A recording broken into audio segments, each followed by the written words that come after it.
जालन्याला अध्यक्ष महोदय या जरांगेंची सभा आमच्या झेडपीने काढली ऑर्डर की उद्यापासून उद्या मीटिंग आहे इथे जरांगेची सगळ्या शाळा कॉलेज बंद. अरे म्हटलं हे काय मुख्यमंत्र्यांची सभा असती प्राईम मिनिस्टरची शाळा कॉलेज बंद आहे आणि आता शाळा कॉलेज बंद कशी. आणि मग रात्री उशिरा त्यांनी ही ऑर्डर मागे घेतली. ठीक आहे चला भुजबळ साहेब बोला. याच्यामध्ये ओबीसीचे प्रश्न आहेत, मराठा समाजाचे प्रश्न आहेत, धनगर समाजाचे सुद्धा खूप प्रश्न आहेत, विजयंती बंजारा मुस्लिम हे जे आपला जो ठराव आहे 12 बलुतेदारांचा प्रश्न आहे, अनेक प्रश्न आहेत.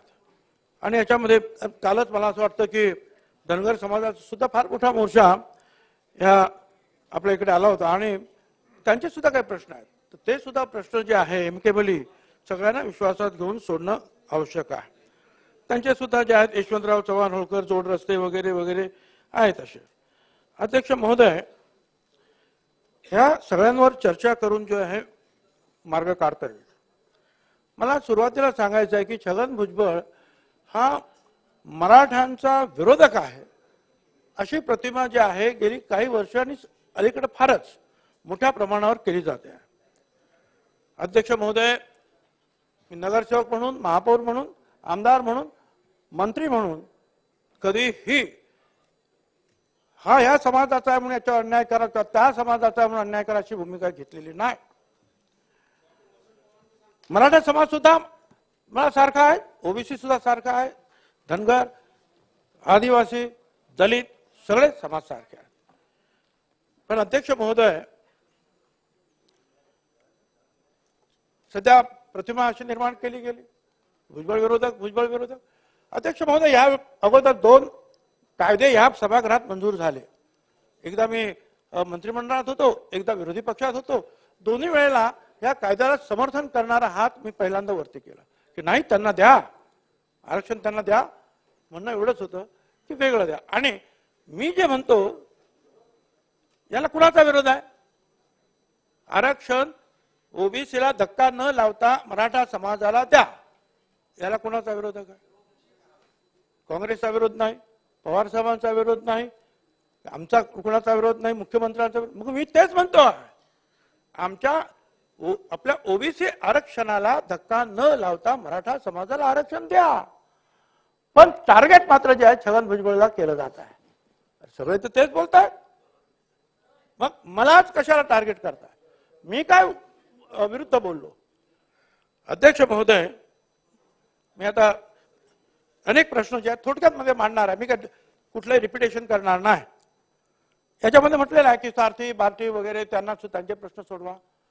मी सुद्धा जे आहे आमच्या सगळ्यांना सांगतो आहे की आमच्या ओबीसीचे प्रश्न जे आहेत ते सुद्धा सोडवा. मराठा समाजाला जे काही दिलंय ते द्यायलाच पाहिजे, आणखीन त्यांना द्या. सारथी मार्फत जे आहेत मराठा समाजातील 46,000 विद्यार्थ्यांना 172 कोटी आपण दिले, द्या. इतर जे आहेत इतर म्हणजे ओबीसी असतील किंवा तातीवर त्यांना पण द्या.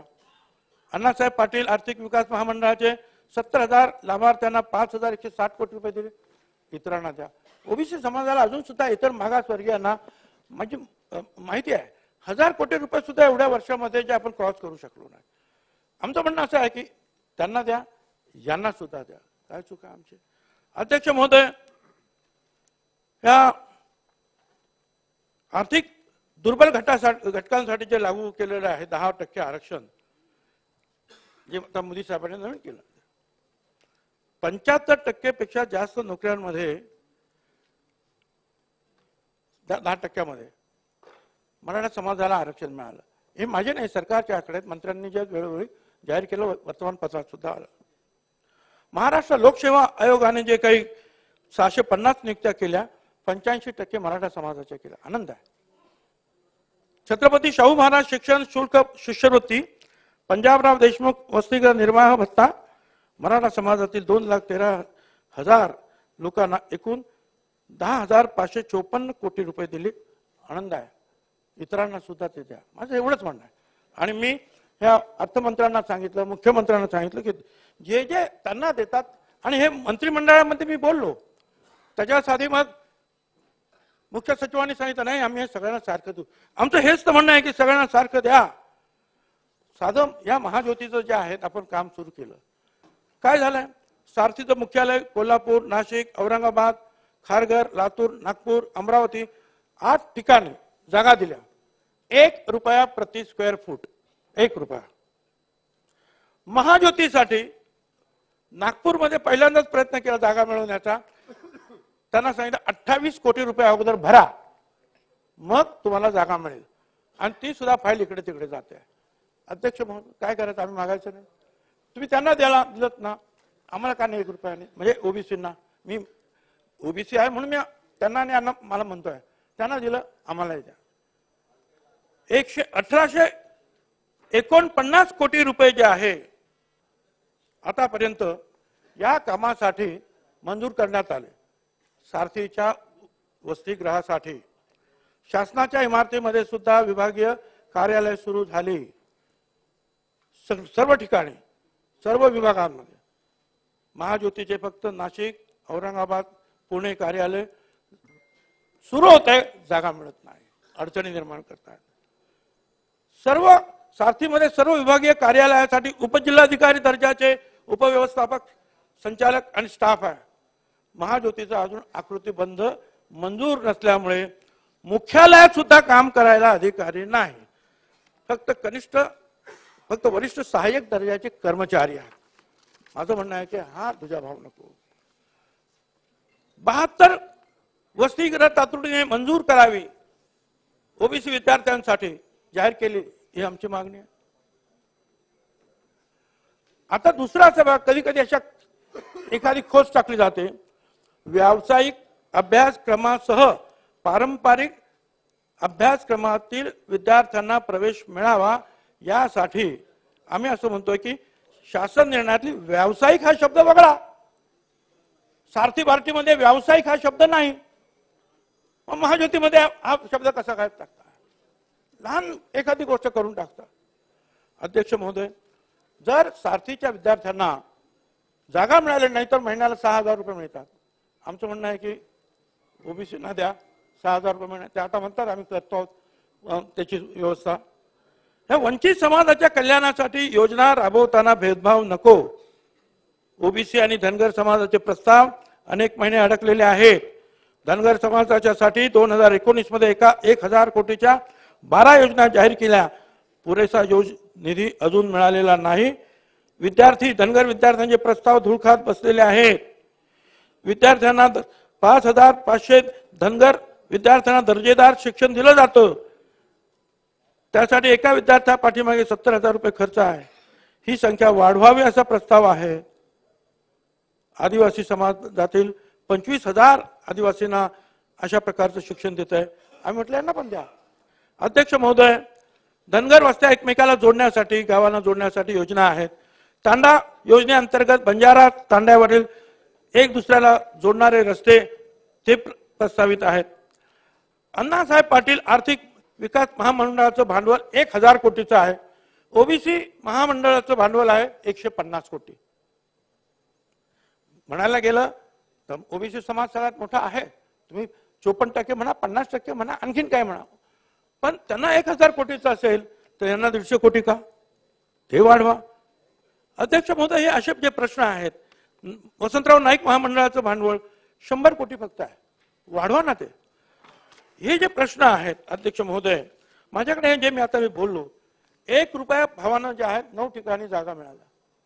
हे सगळे माझ्याकडे पेपर्स आहेत. सगळे काही अट नाही, अडचण सगळ्या सुटल्या. महाज्योतीसाठी 27 कोटी रुपयाची मागणी, अजून जागा मिळत नाही. अध्यक्ष महोदय, 9 ठिकाणी सारथीची बांधकामं सुरू झालेली आहेत, पैसे मंजूर होऊन. माझ्याकडे सगळे रिपोर्ट्स आहेत. मी वेळ घेत नाही जास्ती, फक्त आपल्याला मला बोलू देत ना. मी हे मंत्रिमंडळात सुद्धा बोलतोय, काळजी करू नका.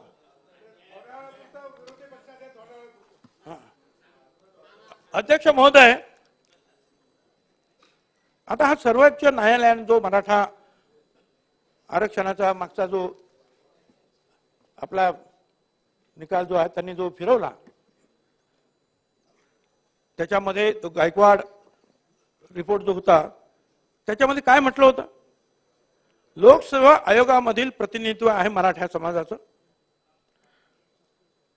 अ ग्रेडमध्ये 33.23%, ब मध्ये 29%, क मध्ये 37%, ड मध्ये 36.53%. हे गायकवाड रिपोर्टचं मी सांगतोय, जे सुप्रीम कोर्टाने निकालात दिलेला आहे. हा निकाल आहे. IAS मध्ये मराठा समाजाचे 15.5% आहेत, IPS मध्ये 28% आहे, IF मध्ये 18%. मंत्रालय केडर मध्ये ए ग्रेड मध्ये सगळं एकत्र केलं तर 54% होतात. ए मध्ये 37.37 आहे, बी मध्ये 52.5 आहे, मग परत सी मध्ये 52.5 आहेत, मग ड मध्ये जे आहेत 55.5. अध्यक्ष महोदय, सरकारी नोकरी परवाच्या दिवशी आलं, सरकारी नोकरीमध्ये ओबीसी आरक्षण 27% असायला पाहिजे, 9.5% आहे. आमचं म्हणणं याचा पाठपुरावा करा ना, आमचं आरक्षण द्या, एवढंच आमचं म्हणणं आहे. 27% तर 27% द्या ना, 9.5%. अध्यक्ष महोदय, जे सारथीला मिळतोय ते महाज्योतीला द्या. आणि तो ओबीसीचा जो रिक्त पदाचा जो अनुशेष आहे, हा 9.5%वरून 27% तो अगोदर भरा, आमची मागणी आहे. अध्यक्ष, आता आपण वेगवेगळे म्हणतो किती टक्के हे आहेत, ते टक्के करा जात गणना. अध्यक्ष महोदय, कोण नाही, प्रत्येक जण तर म्हणतो जात गणना करा. बीजेपीचे अध्यक्ष सुद्धा म्हणतात बावनकुळे जात गणना करा, आम्ही सुद्धा म्हणतोय, पवार साहेब म्हणतात, कोण सगळे म्हणतात. त्यांनी तुम्ही ठराव मांडला, मंजूर केला, करा जात गणना. बिहार करू शकतो ना, आपण पण करा. अध्यक्ष महोदय, आपल्याला कळेल, तरी कमी असेल तर कमी द्या. भुजबळ साहेब कन्क्लूड करायला लागेल. नाही साहेब, महाराज मी आताची सुरुवात केली, प्लीज माझी विनंती आहे साहेब. होणार नाही, माझे हात जोडले, आपल्याला कन्क्लूड करायला लागेल. आपण विनंती केली म्हणून आपल्याला ऑलरेडी 20 मिनिटं दिली आहे. आपण 10 मिनिटात कन्क्लूड करा, प्लीज. 10 मिनिटात कन्क्लूड करा प्लीज.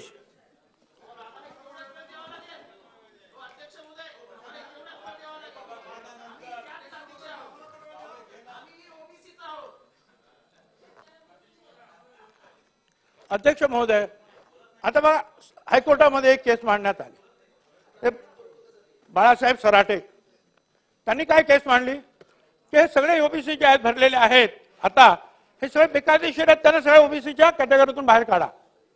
अरे वा, एकीकडून जे आहेत भरती होते आहे, काय कुणबी आहेत, काय आहेत, काय, आणि दुसरीकडून सगळ्या ओबीसीना बाहेर काढा, कारण ते बेकायदेशीर आहे म्हणतात.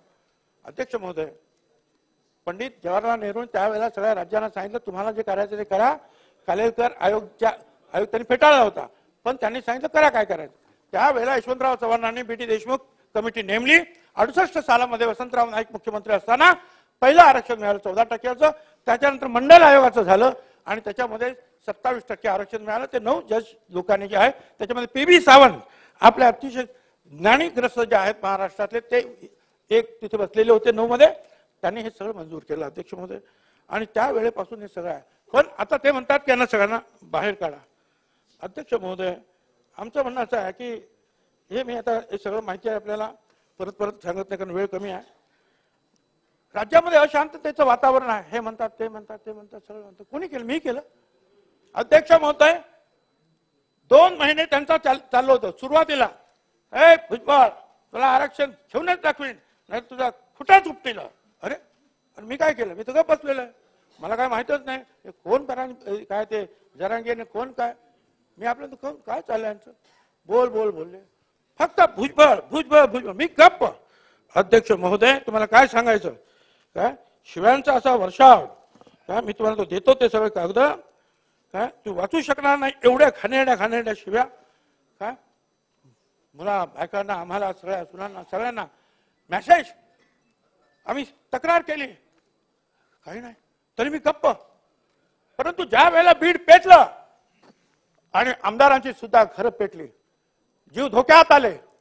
अध्यक्ष महोदय, इतरांची सुद्धा हॉटेल पेटली, कोणाच्या असे 8-10 ठिकाणी एकाच वेळेला 200, 400 लोकांनी कोड नंबर देऊन हल्ले करण्यात आले. अध्यक्ष महोदय, ज्याचं हॉटेल पेटलं ते सुभाष राऊत, ते माझ्या समोर मंत्रालयात बसले होते. त्यांनी सांगितलं अरे प्रकाश साळुंके साहेबांचं घर घर घर. मी उत्तर हो काय झालं. आणि मग मी एसपीला फोन केला की त्यांचं चाललंय, माझ्या समोरच बसले राऊत, त्यांच्या पण हॉटेलवर जातील, काळजी घ्या, पोलीस पाठवा. 4-5 तासांनी पाहतो खलास. अध्यक्ष महोदय, ते संदीप क्षीरसागर, जयदत्त क्षीरसागर वेगवेगळे आमदार आहेत. अहो, राष्ट्रवादीचं 3 माळ्याचं घर जाळलं, जयदत्त क्षीरसागरचं शिक्षण संस्थेचं ऑफिस जाळलं, त्यांच्या घरी गेले, बॉम्ब टाकले, पेट्रोल बॉम्ब टाकले, काय टाकले, धडाधड गाड्या उडाल्या, धूर झाला. त्यांच्या घरामध्ये एक पुत्र काय योगेश आणि त्यांची बायको पोस्ट ग्रॅज्युएट डॉक्टर्स, धूर एवढा, मरण्यासारखी परिस्थिती निर्माण झाली. पाठीमागच्या भिंतीजवळ जाऊन महिलांनी त्या मुलांना जे आहेत वरती असं पाय धरून वरती केलं आणि पलीकडून उंच भिंतीवरून तिकडचे मुस्लिम समाजाचे लोक चढले आणि त्यांनी त्यांना ओढून घेतलं. अध्यक्ष महोदय, मेले असते तर आपल्याला महाराजांनी हे नाही शिकवलं की आपल्याच लोकांवर, आपल्याच काय दुसऱ्या परक्यांच्या सुद्धा महिला असतील तर त्यांचे सुद्धा जीवाचं रक्षण करणं हे आपल्याला महाराजांनी शिकवलं. अध्यक्ष महोदय, मी स्वतः सगळं पाहिलं. मी प्रकाश साळुंखेंच्या त्यांच्या सुद्धा घरी गेलो. ते आता काही म्हणत एवढे खबर म्हणजे एकाच वेळेला कोट नंबर. ते राख रांगोळी म्हणजे काय म्हणतात ते त्या हॉटेलमध्ये इतर ठिकाणी गेल्यानंतर मला कळलं खरी राख रांगोळी म्हणजे काय असतं ते खऱ्या अर्थानं ते शब्द मी पाहिले. अध्यक्ष तरी आपण म्हणणार की अशांतता भुजबळ करतोय. भुजबळ फक्त गेला तिथे आणि गेल्यानंतर राहुला नाही म्हणून मी संभाजीनगरच्या त्या एका हॉटेलमधून जे आहे सांगितलं की मी असं असं झालेलं आणि हे करा. बरं का झालं, लोक का घाबरले याचं कारण मला सांगितलं. काय खरं खोटं काय असतील ते पोलीस पाहतील. परंतु इथे जे काही होम मिनिस्टरने सांगितलं ही गोष्ट मी तिथे गेल्यानंतर मला सुद्धा कळलं होतं अगोदर. यानंतर काय सराटी त्या गावामध्ये काय झालं, जे लाठीमार झाला आणि नंतर दुसऱ्या दिवशी पवार साहेब गेले त्यानंतर उद्धवजी गेले, काय झालं. पोलीस त्यावेळेला सुद्धा आता तर 79 लोकांचा आकडा आला. दगडफेक झालेलीच आहे, महिला पोलिसांना मार लागलेलाच आहे आणि त्याच्यानंतर लाठीमार झालेला आहे. पोलीस मी सुद्धा डिपार्टमेंट सांभाळले ना, आपले सगळे आमदार पोलीस काय असे आले का मारत सुटतात काय कोणाला. पण अध्यक्ष महोदय, ज्यावेळेला एखाद्याचे 80 पोलीस जर बरं हे खोटं असेल हॉस्पिटलमध्ये जायचं रेकॉर्ड घ्यायचं कोण कोण त्या दिवशी ऍडमिट झाले समजेल ना. मग अध्यक्ष महोदय लोक घाबरले आणि त्या बीडमध्ये जो करेल तो ज्याला करायचं करा अशी परिस्थिती म्हणा. रिपब्लिक तयार झालं तर अध्यक्ष महोदय माझा आरक्षण मराठा आरक्षणाला विरोध नाही, ते वेगळं द्या. माझा विरोध झुंडशाहीला आहे, माझा विरोध ह्या जाळपोळीला आहे. अध्यक्ष महोदय, ह्याच्यामध्ये सुद्धा आता आम्हाला म्हणतात की तो छगन भुजबळने आरक्षण खाल्लं. छगन भुजबळ आरक्षण शिकला, छगन भुजबळ शिकला लहान गरीब असताना. पण बाळासाहेब देसाई यांनी जे ते आर्थिक जे काही दिलं होतं आम्हाला, हा तर त्या जेपी असायची जेपी त्यावेळेला त्यांचं सर्टिफिकेट आम्ही 1 महिना जाऊन त्यांच्या मागून एक सर्टिफिकेट घ्यायचो, दिलं आणि मग मी शिकलो. नंतर आरक्षण वगैरे जे आहेत आम्ही कुणीच घेतलं नाही. सगळं आरक्षण एकट्यानेच खाल्लं. अरे एकट्यानेच काय खाल्लं, मी माझ्या मुलांनी नाही, कुणीच नाही.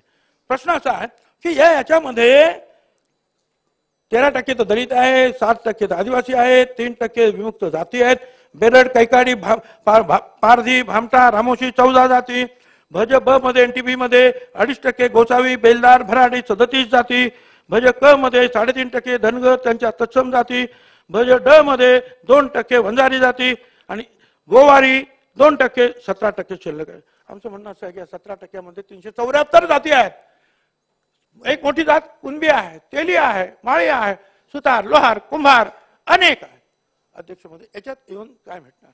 मगाशी आशिष शेलार यांनी सांगितलं की 10% आरक्षण पवार मोदी साहेबांनी दिलं. त्याच्या अगोदर पाटीदार, गुजर, जाट आणि काय आंध्रप्रदेश कापू आणि काय ते समाज आहे तो. हा पण ते जे आहे त्या 10% मध्ये ते झाल्यानंतर ते आंदोलन थांबले अध्यक्ष महोदय. आणि इतर सुद्धा महाराष्ट्रामध्ये 10% मध्ये मराठा समाजाला आरक्षण मिळालं. त्यांनी जे सांगितलं ना की त्याच्यामध्ये आणखीन काही ते द्या आणि द्या ते मराठा समाजाला ते आरक्षण तसं करता येईल ते पाहून घ्या तुम्ही. पण अध्यक्ष महोदय जे आहे आम्ही एवढंच म्हटलं की बाबा आमचं आरक्षण थोडं आहे, तुम्ही काही येऊ नका.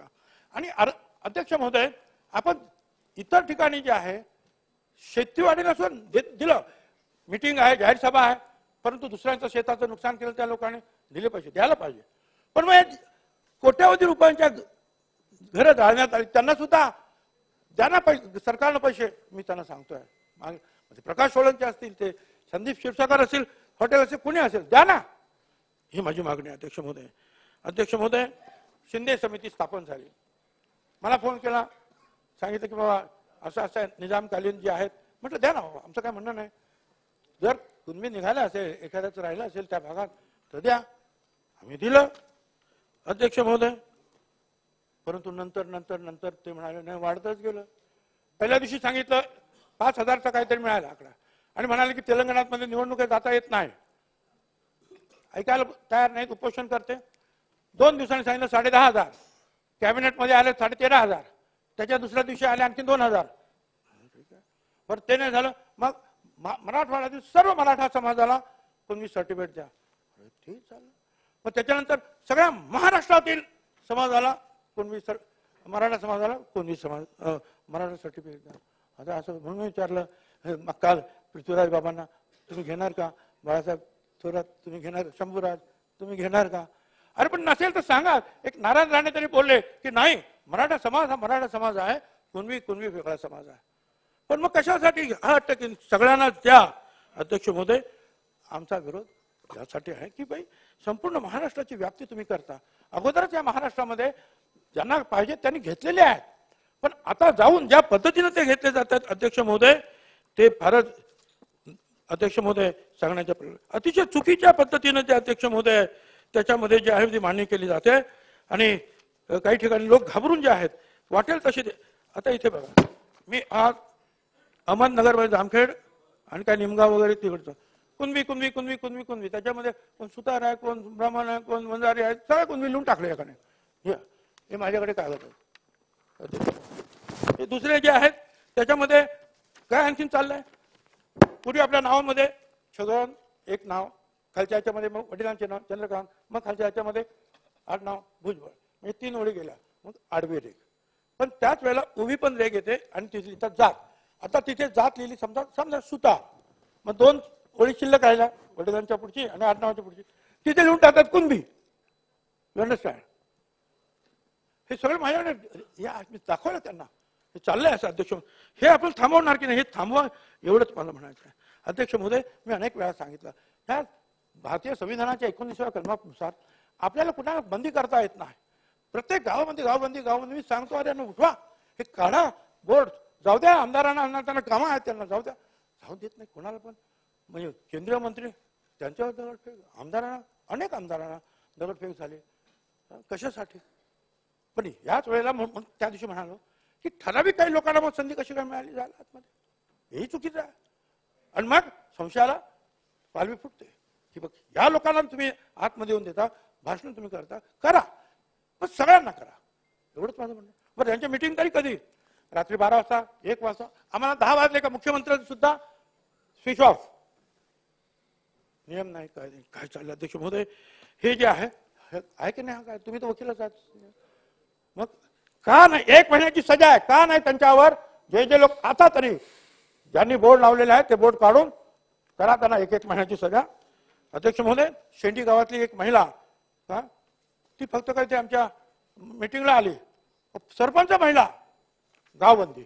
अरे गावबंदी बाहेर. एक नाभिक तुळशी गावातले, त्यांनी कोणाला तरी मतदान केलं नाही, बस खलास, घरदार साफ. एक खून झाला अध्यक्ष महोदय त्या पंढरपूर भागामध्ये. आम्ही खूप कंप्लेंट केल्या. खून आहे तो, पण आत्महत्या दाखवली. कशी? एक मुलगा आहे, त्याने काहीतरी पोस्ट केली होती, माफी पण मागितली. तो एक मुलगा दोरी आहे, झाड आहे, दोरी लावलेले आणि फोटो आहे, पाय जमिनीला टेकलेले आहेत. मेला कसा? बरं ठीक आहे, मेला असेल. अरे पण तो अपंग मुलगा जो आहे दोर लावण्यासाठी झाडावर चढला कसा? हा म्हटलं अरे खून आहे, कारवाई होत नाही. अध्यक्ष महोदय, दुःख हे आहे. माझी सांगितलं तुम्हाला, एखादी अशी भगिनी निघते अध्यक्ष महोदय, हे आता ही सगळी जी आहेत पिस्तूल त्यांच्याकडे सापडतात अनेक. हे काय चाललं अध्यक्ष महोदय? झाडपोळ वगैरे वगैरे वगैरे पोलिसांवर हे सगळं आता आहे. अध्यक्ष महोदय, तुम्ही मला वेळ कमी म्हणजे थोडस मेहरबानी केली तर बरं होईल बाबा. अर्धा तास झाला. मी परत पाहिजे तर चार बाजून 1 मिनिटांनी चालू केलं आपण. या पूर्ण सेशन मध्ये बोलणार नाही बस.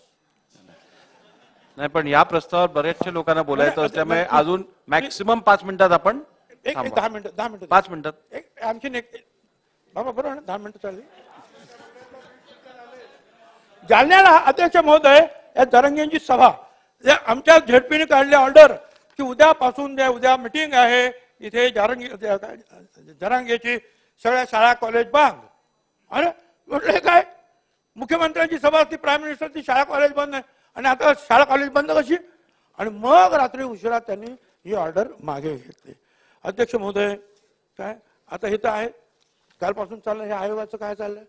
संजय सोनवणे किलारीकर ऍडव्होकेट प्राध्यापक लक्ष्मण हाके निरगुडे राजीनामा दिला ते स्वतःच सांगतात अध्यक्ष महोदय गूढ आहे का. ह्या सगळ्या गोष्टी अध्यक्ष महोदय कोणी ना कुठेतरी पुढे कोर्टात जातील ना अध्यक्ष महोदय लोकांना दाखवतील काय झालेलं अध्यक्ष महोदय. अध्यक्ष महोदय बाबा तुम्ही खूप चांगलं बोललात पण मला असं एक म्हणायचं आहे की तुम्हाला असं नाही वाटत की त्यांना जाऊन सांगावं उपोषण करते जे होते जरांगे की बाबा ओबीसी आरक्षणातून काही तू मागू नको त्यांना धक्का लावू नको जाळपोळ करणं चूक आहे जिवंत काडतूस बाळगणं त्यांच्यावर संबंध ठेवणं चूक आहे पोलिसांवर हल्ला करणं चूक आहे गुन्हे मागे घेण्यासाठी दबाव टाकणे चूक आहे गावबंदी करणे चूक आहे एका समाजाच्या मागणीसाठी शहर बंद करून सर्व लोकांना वेठी धरणं चूक आहे अमुक तारखेपर्यंतच आरक्षण द्या अशी बालिश मागणी करणं शासनाला धमकी देणं चूक आहे सरसकट कुणबीची मागणी करून आरक्षण मिळवण्याची प्रक्रिया हे असं करणं चूक आहे. आपण मुख्यमंत्री तुम्ही केलं असतं ना तर मला बरं वाटलं असतं पण अध्यक्ष महोदय तुम्ही नाही केलं. अध्यक्ष महोदय आता जरा थोडस हे सर्वोच्च न्यायालय 5 मे जयश्री लक्ष्मण पाटील केस 5 मे 21 सर्वोच्च न्यायालय 19 मध्ये काय म्हणताय सर्वोच्च न्यायालय. The modern history of Maharashtra is witness to the continued dominance of Maratha in its society and polity as evident from the fact, for example, that in the post-independence period, the community provided the largest number of chief ministers during the full bench hearing on. What is that? Bench had put the question to the representative of the Maratha community as to why, despite this being so many chief ministers and important ministers in the state, some of them also become important ministers in the central. None of them got or moved to get Marathas included in the list of BCs is eloquent testimony. Not only the fact that Marathas are not backward class, but also the wisdom and objectivity of these chief ministers. त्यांचं म्हणणं त्यांनी स्पष्ट मांडलेलं आहे. मी मराठीत पाहिजे तर ते सहज मराठीतच वाचतो कळेल की महाराष्ट्राच्या इतिहासामध्ये समाजामध्ये मराठ्यांचा सतत वर्चस्व असलेला आहे. स्वातंत्र्य काळात मराठा समाजाने सर्वाधिक मुख्यमंत्री दिले वगैरे वगैरे. मग त्यांनी असं म्हटलं की मराठ्यांना एवढे मुख्यमंत्री झाले केंद्रात मंत्री झाले तरी सुद्धा त्यांना मराठा समाजांना बॅकवर्ड क्लासमध्ये त्यांनी समावेश करून घेण्यासाठी कसं त्यांना यश मिळालं नाही. त्यामुळे हे मागासवर्गीय नसून मुख्यमंत्र्यांचा शहाणपणाचा आणि वस्तुनिष्ठतेचा हा पुरावा आहे. सुप्रीम कोर्ट या सगळ्या मागच्या मुख्यमंत्र्यांना सांगताय की त्यांचा तो शहाणपणा आहे की त्यांनी ते नाकारलं. अध्यक्ष महोदय पुढे असं झालंय अध्यक्ष महोदय त्यांनी असं सांगितलं पुढे की काही लोकांनी कुणबी सर्टिफिकेट मिळाली पण त्याच्यासाठी काही कोणी दावा किंवा युक्तिवाद केला नाही. समाजाच्या काही प्रतिनिधींनी ऐका आता पुढे हे आरोप बाजूला ठेवून खंडपीठाला याची जाणीव आहे की विविध गैरमार्गास जातीमधील काही अदूरदर्शी व्यक्ती दुर्दैवाने बनावट जात प्रमाणपत्रे मिळवण्याचा प्रयत्न करतात आणि भारतीय प्रशासकीय यंत्रणाच्या अनुषंगाने अशा विनंत्या स्वीकारणारे आणि जाणीवपूर्वक खोटे जात प्रमाण देणारे घटक सुद्धा दुर्मिळ नाहीत. भ्रष्टाचाराच्या विविध प्रकाराप्रमाणे हा प्रकार सुद्धा अधिकाधिक धोकादायक बनत चालला आहे. काही सल्ल्यांमध्ये आयोगाने केंद्र आणि राज्य सरकारना हा धोका कशा प्रकारे टाळता येईल याचा सल्ला दिला आहे. पण खोटी जात प्रमाणपत्रे आणि त्याच्यावर आधारित खोटी जात ओळख हे समाजात घडणाऱ्या जाती ओळखाचे जाती ओळखीचे वास्तव मात्र बदलत नाही. वरील वस्तुस्थिती आणि स्थिती पाहता मराठा सामाजिक प्लीज 5 मिनिटं आता आलं संपत आलं एवढं. मी आपल्या विनंतीला अगदी अध्यक्ष महोदय एक्सेप्शनल केस पाहून ती 4:36 झाली आहेत. 4:40 आपल्याला थांबवायला लागणार. 4:40. त्यांनी असं सांगितलं अध्यक्ष महोदय की पुढे ऐका, मराठा सामाजिकदृष्ट्या मागास समुदाय नसून तो सामाजिकदृष्ट्या प्रगत आणि प्रतिष्ठित समुदाय असल्याचे खंडपीठाला आढळून आले. त्यामुळे महाराष्ट्रासह मागासवर्गीयांच्या केंद्रीय यादीत मराठा जातीचा समावेश कुणबीसोबत करण्यास विनंती नाकारली गेली पाहिजे. किंवा मराठा हा महाराष्ट्राच्या मागासवर्गीयांच्या केंद्रीय यादीत कुणबीसोबत संयुक्तपणे किंवा स्वतःच्या स्वतंत्र अस्तित्वात समाविष्ट करणे योग्य नाही. आता हे सगळं झालं. अध्यक्ष महोदय इथे जे आहे मी आता याशिवाय तुम्हाला जे तुम्हाला वाचून दाखवा. नको वाचून दाखव पटलं. तुम्ही वाचा अध्यक्ष महोदय, तुम्हाला सुद्धा कळेल. अध्यक्ष महोदय भुजबळ साहेब तुम्ही माझ्याकडे पाठवून द्या. त्या जर अनपार्लिमेंटरी असतील तर मी वाचून दाखवणार नाहीत.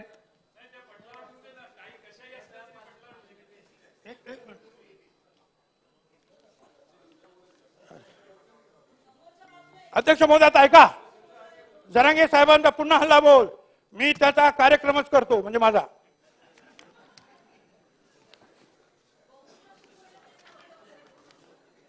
शेवटचा आता अध्यक्ष महोदय आमच्या हातात दंडुके सरकारला पायाखाली तुडवू शकतो. भुजबळांनाही पाहून घेऊ. अध्यक्ष महोदय एकदा आरक्षण मिळू द्या, भुजबळाचा कार्यक्रमच करतो. आता शेवटचा एकच मिनिट. अध्यक्ष महोदय 24 डिसेंबरला फिरता येते तुमचं काय म्हणतात समाज माध्यमावर. 24 डिसेंबरला नाशिकला Bhujbal knowledge city, Bhujbal farm, ज्यांना कोणाला हे पाहायचं आहे त्यांनी नावं कळवावी किंवा कोण कोण पाहू इच्छितात बघा. म्हणजे माझ्यावर हल्ला करण्याची तयारी सुरू झालेली आहे. होणार. प्रकाश सोळंकेचं झालं, संदीप क्षीरसागरचं झालं, कोण जायला तयार नाही. आमचं सुद्धा होईल. कोणी यावं अशी अपेक्षा नाही. जे काय व्हायचं ते होईल.